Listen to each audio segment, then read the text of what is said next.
Hello friend, आप देख रहे हो हमारा चैनल ग्रो बुक्स। तो आज हम फिर से आपके लिए नई बुक लाए हैं, जिस बुक का नाम है एवरीथिंग इज फिगर आउटेबल। इसका मतलब छोटे छोटे कदमों से खुद लाइफ को बदलने का समय आ गया है। इनका लेखक का नाम है मैरी फॉरलियो। तो चलिए बुक आपको दो लफ्ज़ों में बताते हैं। अगर आपको भी खुद के अंदर बदलाव लाना है तो फिर किताब एवरीथिंग इज फिगर आउटेबल आपको एक अलग तरह के अप्रोच से रूबरू करवाएगी। जैसा कि सभी को मालूम है कि ज़िंदगी में बहुत सी कठिनाइयाँ आती है। इस किताब के माध्यम से आपको पता चलेगा कि उन कठिनाइयों को कैसे अपने सपनों की उड़ान में शामिल करना है।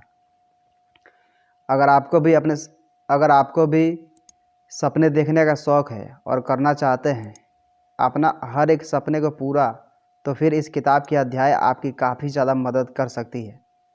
यह किताब किसके लिए है? ऐसा कोई भी जिसे ज़िंदगी को समझने में दिलचस्पी हो, ऐसा कोई भी जिसे सपनों को पूरा करना हो, साइकोलॉजी में इंटरेस्ट रखने वालों के लिए, मुश्किलों का डटकर सामना करने वालों के लिए। अध्याय नंबर 1,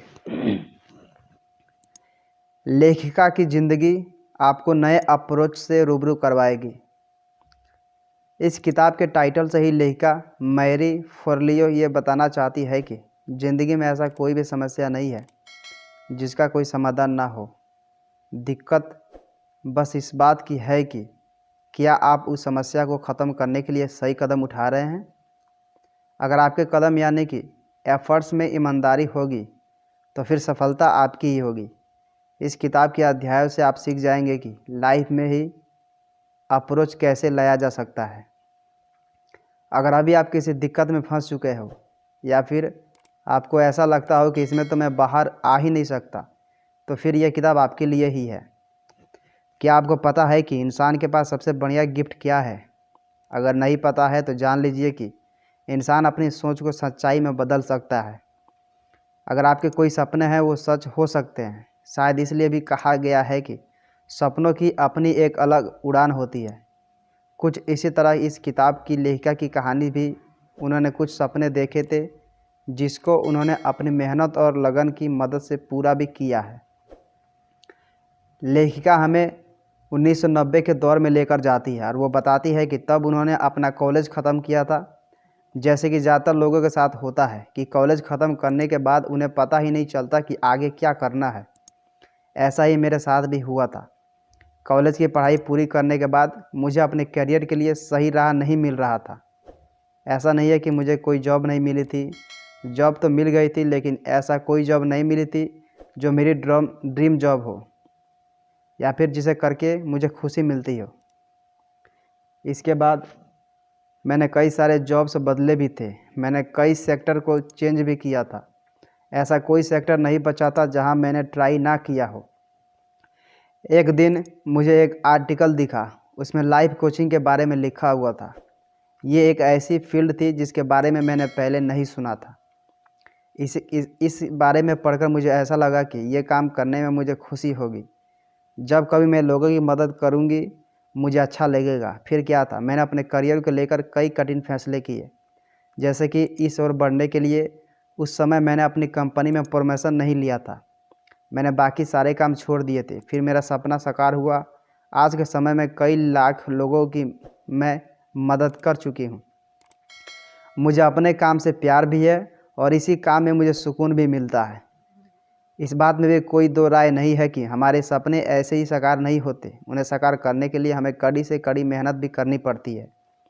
कई बार ऐसा होगा जब आपके रास्ते में बड़ी से बड़ी रुकावट भी आएगी, लेकिन तैयार रहिएगा और याद रखिएगा कि जहाँ राह है वहीं मंजिल भी है। बिना राह पकड़े हुए आप मंजिल तक नहीं पहुँच सकते। लेखिका के केस में सबसे पहली रुकावट उनकी उम्र थी। उस समय उनकी उम्र काफ़ी कम थी, वो सिर्फ 23 साल की हुआ करती थी। तब उनके दिमाग में ये ख्याल आया था कि क्यों कोई मेरे ऊपर ट्रस्ट करेगा, मेरी उम्र तो इतनी कम है, आखिर क्यों कोई मुझे सलाह लेना पसंद करेगा। इसके बाद उन्होंने अपने दिमाग में एक सोच को जगह दी। वो सोच ये थी कि इस दुनिया में हर मुश्किल का समाधान है। ऐसा कोई भी दिक्कत इस दुनिया में बना ही नहीं है जिसका समाधान ना हो। अध्याय नंबर 2, जितना खुद के ऊपर भरोसा रहेगा काम उतना ही आसान हो जाएगा। क्या आपको एक रामबाण सलाह चाहिए? लेखिका बताती है कि सबसे अच्छी सलाह यही है कि खुद के ऊपर बेइंतहा भरोसा करना सीख जाइए। अगर आप ये सोचते होंगे कि कोई और आएगा आपके आइडिया के ऊपर भरोसा दिखाने, तो फिर आप गलत फहमी के शिकार हो चुके हैं। इसलिए कहा भी जाता है कि ज़िंदगी में कुछ भी पाल लेना, लेकिन गलत फहमी मत पालना। जब आप खुद के ऊपर भरोसा लेकर आएंगे तभी आपके अंदर पॉजिटिव थिंकिंग का निर्माण होगा। जितनी जल्दी आपके अंदर पॉजिटिव थिंकिंग का निर्माण होगा, उतने ही जल्दी आप अपने लक्ष्य के प्रति ईमानदार हो जाएंगे। इसलिए अब समय आ गया है कि आप लाइफ में पॉजिटिव थिंकिंग की तरफ बढ़ने की शुरुआत कर दीजिए। नेगेटिव थिंकिंग के अंदर इतनी शक्ति होती है कि वो आपके राह से भटका देती है। इसलिए कभी भी खुद के अंदर नेगेटिव थॉट्स को बढ़ाने मत दीजिए। लेखिका बताती है कि अगर हमें लाइफ में कुछ भी अचीव करना है तो हमें खुद के ऊपर भरोसा रखना ही पड़ेगा। जब हम खुद के ऊपर भरोसा कायम करेंगे तभी दुनिया हमारी काबिलियत को देखेगी। हमारी ज़िंदगी यही सोचने में चली जाती है कि फलाना आदमी हमारे बारे में क्या सोचता है। अगर आपके सच कहूँ तो ये सोचना ही बेवकूफ़ी है कि सामने वाला आपके बारे में क्या सोचता है। वो उतना ही सोचेगा जितना उसका दिमाग है। इसलिए सबसे पहले ये कहना बंद करिए कि क्या कहेंगे लोग। एक कहानी पर आते हैं। एक आदमी है जिसका नाम लेकोमट। उसके ऊपर इल्ज़ाम है कि इसने फ्रेंच किंग की हत्या की है। इसे कोर्ट से मौत की सज़ा सुनाई दी जाती है। सज़ा इसे साल 1846 में सुनाई जाती है। जब तक केस चल रहा था यह हमेशा इसी टेंशन में रहा है कि सोसाइटी में इसकी इज्जत क्या होगा। उम्र कैद के समय भी उसे टेंशन रही कि उसके पास अच्छे कपड़े नहीं है। अंतिम घंटों में भी कुछ सही सोचने के बजाय वह उन लोगों के बारे में सोचता रहा जो उससे अनजान थे। अगर आप हमेशा यही सोचते रहेंगे कि आपके बारे में लोग क्या सोचते हैं, तो फिर आप कभी भी अपने दिमाग के उस शांति के अवस्था में नहीं पहुंच पाएंगे जहां आपको पहुंचना चाहिए। आधी ज़िंदगी दूसरे के बारे में सोचने में ही लोगों की ज़िंदगी ख़त्म हो जाती है। इसलिए ज़िंदगी में दूसरे के बारे में सोचने से पहले खुद के ऊपर भरोसा करना सीखिए। जितना भरोसा आपको खुद के ऊपर होगा उतनी ही आसानी से आप अपने आइडिया को लोगों तक पहुंचा सकते हैं। इसलिए खुद के ऊपर विश्वास रखिए। आगे बढ़ने के लिए हौसला ले आइए और आगे बढ़ते जाइए। इस ज़िंदगी का दूसरा नाम ही आगे बढ़ना है। अगर आप रुक जाएंगे तो कहीं बहुत ज़्यादा पीछे छूट जाएंगे। अध्याय नंबर 3। याद रखिए कि इस दुनिया में हर मुश्किल का समाधान है। अगर आप ये सोचते हैं कि आपके पास टैलेंट की कमी है तो फिर आप अपने अक्सर को वहीं पर मार देते हैं। हम जैसे ही अपने ऊपर डाउट कर लेते हैं वैसे ही हम अपने लक्ष्य से दूर हो जाते हैं। इसलिए अपने लक्ष्य के पास रहने के लिए ज़रूरी है आप खुद के पास रहिए। यहाँ खुद के पास रहने की आशय है कि आपको खुद के टैलेंट के ऊपर भरोसा होना चाहिए। विश्वास और अति विश्वास में थोड़ा सा ही फ़र्क होता है, इसलिए हमेशा इस फ़र्क को पहचानते रहिएगा। खुद के ऊपर भरोसा होना अच्छी बात है, लेकिन सिर्फ खुद की ही सबसे बेहतर मान लेना गलत बात है। अगर आपको खुद की एबिलिटी के ऊपर शक है तो सबसे पहले खुद की ताकत से उसे रिप्लेस करने की कोशिश करिए। हाँ, ये बात याद रखिएगा कि ये टास्क मुश्किल भी है और इसमें समय भी लगेगा, लेकिन अगर आपने अपना समय इस टास्क को दे दिया तो बदलाव आपको खुद ही देखने को मिल जाएगा। एक आसान और प्रैक्टिकल तरीका भी इस चीज़ को करने का वो ये है कि आपको अपने दिमाग में इस थॉट को बैठाना पड़ेगा कि हर प्रॉब्लम का सॉल्यूशन होता है। अगर इस दुनिया को बनाने वाले ने प्रॉब्लम बनाई है तो उसका हल भी बनाया है। इस थॉट को जब आप खुद के अंदर बैठा लेंगे तो आपको पता चलेगा कि कैसे आपकी ज़िंदगी आसान हो गई है। इस बात को याद रखिएगा कि एवरीथिंग इज़ फिगर आउटेबल। एक थॉट है, थॉट यूनिवर्सल होता है। इसे प्रैक्टिकल से जोड़ने की गलती मत करिएगा। भले ही इसकी कोई 100% गारंटी ना दे, लेकिन फिर भी इसका असर बहुत ज़्यादा गहरा है। इस बात का अंदाज़ा आपको तभी लग जाएगा जब आप इसे अपने जीवन में शैली में जोड़ लेंगे। ये उस दवाई की तरह है जिसे आपको अपनी जेब में रखना है। जब कभी भी आप किसी दिक्कत में होंगे तो ये दवाई आपको मानसिक तौर पर बहुत ज़्यादा आराम पहुंचाने वाली है। ये दवाई बताती है कि इंसान बस खुद से ही हार सकता है। अगर आपने खुद के ऊपर जीत हासिल कर ली तो ऐसी कोई भी चीज़ नहीं बनी है जो आपको हरा सके। इसलिए खुद के ऊपर भरोसा करना सीख जाइए। खुद से बड़ा कोई साथी नहीं है। इसलिए कहा भी गया है कि खुद के हारे हार है और खुद के जीते जीत है। क्या आपके अंदर भी किसी काम को कल के लिए टालने की आदत है? क्या आपको भी खुद के ऊपर डाउट होता है? अगर ऐसा होता है तो फिर आपको बहाने बनाने की आदत पड़ गई है। इसलिए खुद को इसी तरह की आदतों से दूर रखिएगा। जो काम कल करना है उसे जल्द से जल्द ख़त्म करने की कोशिश करिए। आज के काम को कभी भी कल के ऊपर टालने की कोशिश ना करिए। याद रखिए कि विजेता वही होता है जो लगातार अपना काम करता है। हारने वाले लोग तो बस बहाने बनाते रहते हैं। अब आप खुद ही फैसला कर लीजिए कि आप किस कैटेगरी में आते हैं। एक और बात जिसका ख्याल आपको रखना चाहिए कि वो ये है कि खुद से सच बोलिए। अगर आप खुद से सच बोलेंगे तो आपको पता चलेगा कि कैसे आप खुद को बहाने के पीछे बचाते हुए काम से बचते रहते हैं। काम ना करने की आदत आपको पड़ चुकी है। अगर ये आदत आपने अभी नहीं छोड़ी तो फ्यूचर में आपके लिए बड़ी दिक्कत खड़ी हो जाएगी। आपके ड्रीम्स या फिर सपनों का एक सफ़र तय होता है। इस सफ़र को जब तक आप नहीं करेंगे तब तक आप अपने सपनों को पूरा भी नहीं कर सकते। इसलिए अपने सफ़र के लिए कमर को कस लीजिए। जितनी जल्दी कमर को कसेंगे उतनी ही जल्दी आप मंजिल तक पहुंच जाएंगे। मंजिल और आपके बीच में अगर कोई है तो वो है आपका बिलीफ सिस्टम। इसलिए इस सिस्टम को मजबूत रखिए। जितना आपका सिस्टम मजबूत होगा उतनी ही आसान आपका रास्ता होगा। भले ही रास्ता आसान ना हो लेकिन आपको अपने सपनों के पीछे भागना बंद नहीं करना चाहिए। किसी ने कहा है कि अगर आप अपने सपनों को पूरा नहीं करेंगे तो कोई और आपसे अपना सपना पूरा करवाएगा। अध्याय नंबर 4, समय नहीं है इसका बहाना मत बनाइए। जब हमें कोई चीज़ नहीं करना होता है तो हम उसको लेकर कई सारे बहाने बनाते हैं। उन बहानों में से टीम कॉमन है। उनको हम इस अध्याय में एक एक करके देखते हैं। पहला बहाना, मेरे पास पर्याप्त समय नहीं है। आज की भागती दौड़ती दुनिया में सभी एक तरह के फेक शेड्यूल को फॉलो करते हैं। या तो दूसरे शब्दों में ये कहें कि हम सभी खुद को एक सर्कस का हिस्सा मान बैठे हैं। इस सर्कस में हमारे पास खुद के लिए ही पर्याप्त समय नहीं है। ऐसे में आप एक एक्सपेरिमेंट के तौर पर खुद से सवाल कर सकते हैं। ये सवाल ये होगा कि मान लीजिए आपको कोई ऐसी बीमारी हो जाती है जिसके इलाज के लिए डॉक्टर बोलते हैं कि रोज़ आपको 2 घंटे अकेले खाली बैठना होगा। ऐसे में आप क्या करेंगे? तब आप समय निकाल ही लेंगे ना? अगर हाँ, तभी अभी भी अपने सपनों को पूरा करने के लिए आपको समय निकालना ही चाहिए। जब आपको पता चलेगा कि डॉक्टर ने कहा कि आप तभी ज़िंदा रहेंगे जब आपके पास खुद के लिए समय होगा। इसके बाद क्या होगा? कोई कितना बिजी क्यों ना हो, उसके बाद खुद के लिए समय आ ही जाएगा। ऐसा क्यों होगा? ऐसा इसलिए होगा क्योंकि उसको एक मोटिव मिल जाएगा। तब आप अपने दिमाग को इस हिसाब से ट्रेन कर लेंगे कि कुछ भी हो जाए मुझे इतना समय तो निकालना ही है। अगर मैं अपने लिए इतना समय नहीं निकाल पाऊँगा तो मैं मर जाऊँगा। अब इस थ्योरी को हम समझने की कोशिश करते हैं। इस थ्योरी के हिसाब से हमारे पास रोज़ 2 घंटे हैं। ये 2 घंटे हमारे प्रतिदिन इंतज़ार करते हैं। अब आप सोचिए कि अगर आप बस इतने ही घंटे रोज़ खुद के ड्रीम को दे तो क्या हो सकता है। अब इस थ्योरी को हम समझने की कोशिश करते हैं। इस थ्योरी के हिसाब से हमारे पास 2 घंटे हैं। ये 2 घंटे हमारे प्रतिदिन इंतज़ार करते हैं।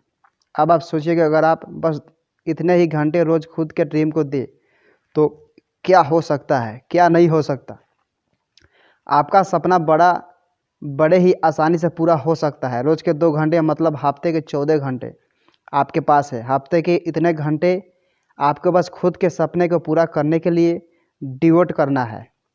वो काम कुछ भी हो सकता है। हो सकता है कि आपको कोई नई किताब लिखनी हो।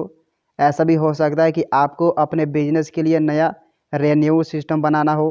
ऐसा भी हो सकता है कि कोई पेंटिंग आपकी अधूरी रह गई हो। ऐसे कोई भी काम जो अभी तक पूरा नहीं हुआ है उसे जल्द से जल्द पूरा करिए। लेखिका एक सलाह कभी सभी को देना चाहती है कि ये सलाह है कि कुछ भी हो जाए लेकिन कभी भी अपने सपनों को मरने मत दीजिए। मशहूर कवि पास ने कहा था कि इस दुनिया में सबसे बुरा होता है आपके सपने को मर जाना। इसलिए कुछ भी हो जाए, कितनी भी परेशानियां आए, लेकिन अपने सपनों को मरने मत दीजिएगा। भले ही हम ये कहते हैं कि हमारे पास समय नहीं है, हमारे पास पैसा नहीं है, लेकिन इन सब के अलावा भी एक चीज़ है जो हमें लगातार पीछे खींचती है, वो है चीज़ डर। जब कभी भी हम कुछ नया करने जाते हैं, पता नहीं क्यों हम डर जाते हैं। डर बहुत ही बुरी चीज़ है। इससे इंसान का मनोबल कम ही नहीं बल्कि इस कई बार टूट भी जाता है। भले ही आपको मोटरसाइकिल ही सीखनी होगी, पहले आपको अंदर डर का आ जाएगा कि अगर मैं गिर गया तो मैं इसे नहीं सीख पाऊँगा, मैं कभी सीख पाऊँगा। अगर आपको नया बिजनेस शुरू करना है तो आपके अंदर डर आएगा कि अगर ये फ्लॉप हो गया तो क्या हो जाएगा, मेरे पैसे पूरे डूब जाएंगे। कई बार डर इतना ज़्यादा हो जाता है कि हम उस काम को ही छोड़ देते हैं।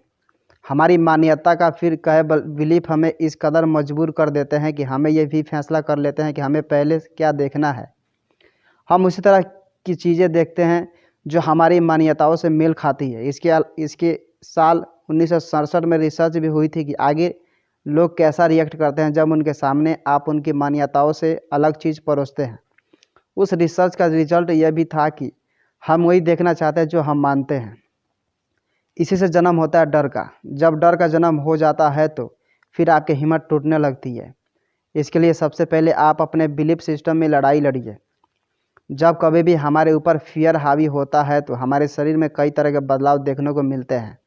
हमारे इमोशन बैलेंस में नहीं रहते। इसलिए जब कभी किसी भी प्रकार का डर आपके ऊपर हावी होने की कोशिश करे तो कोशिश करिए कि आप अपने इमोशन को कंट्रोल कर सके।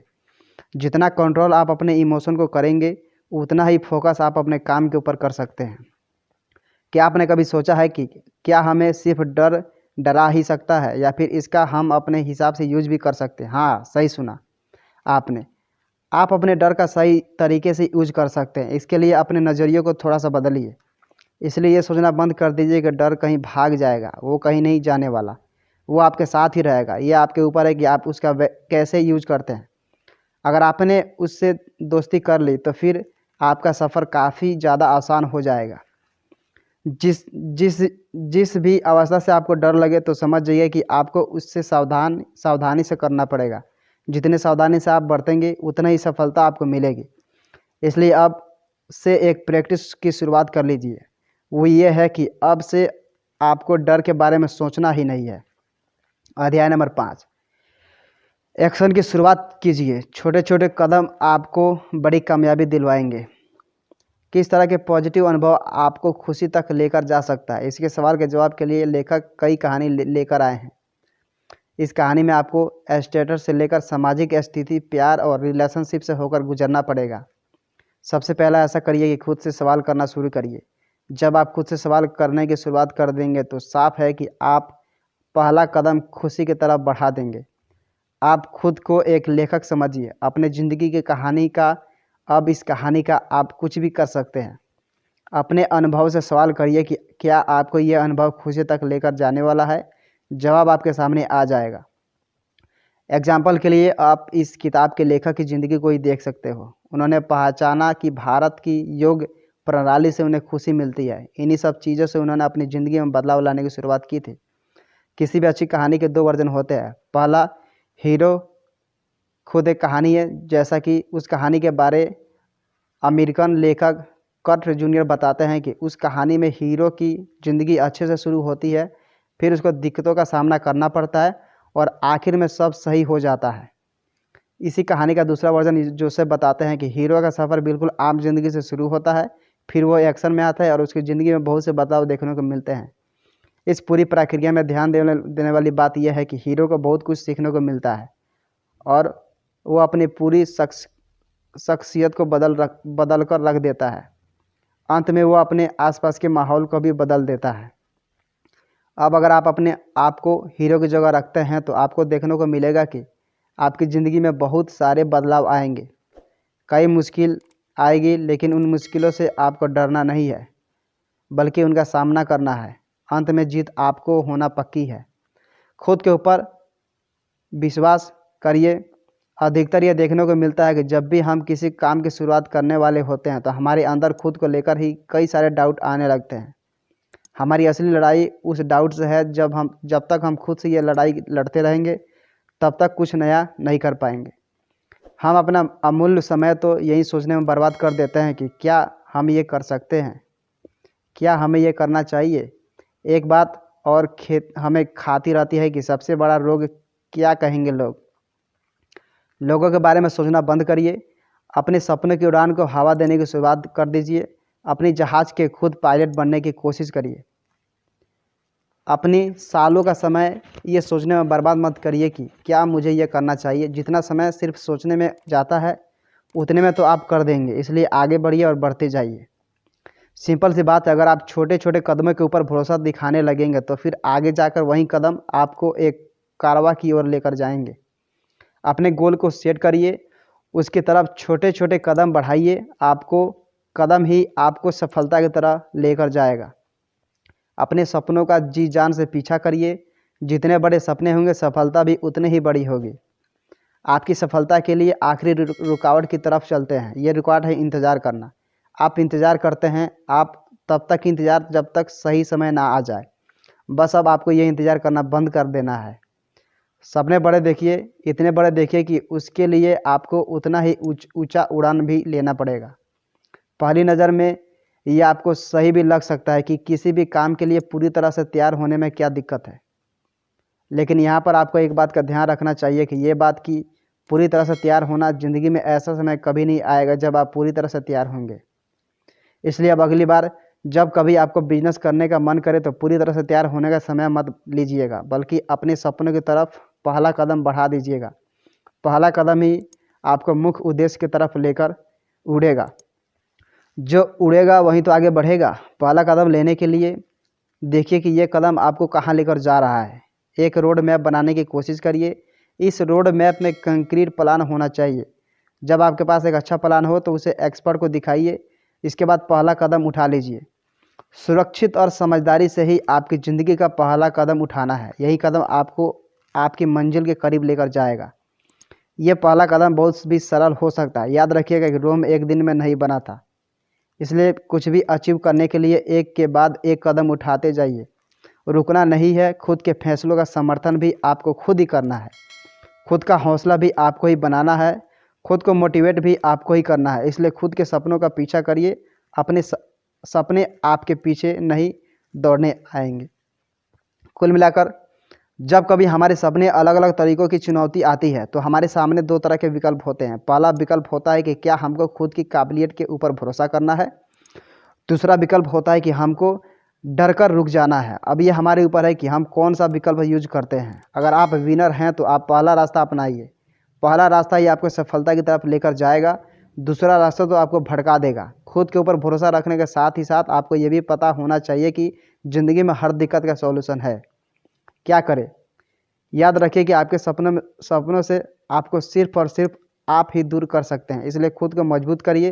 फैसले करिए कि अब आगे का सफ़र करने के लिए आप तैयार हैं।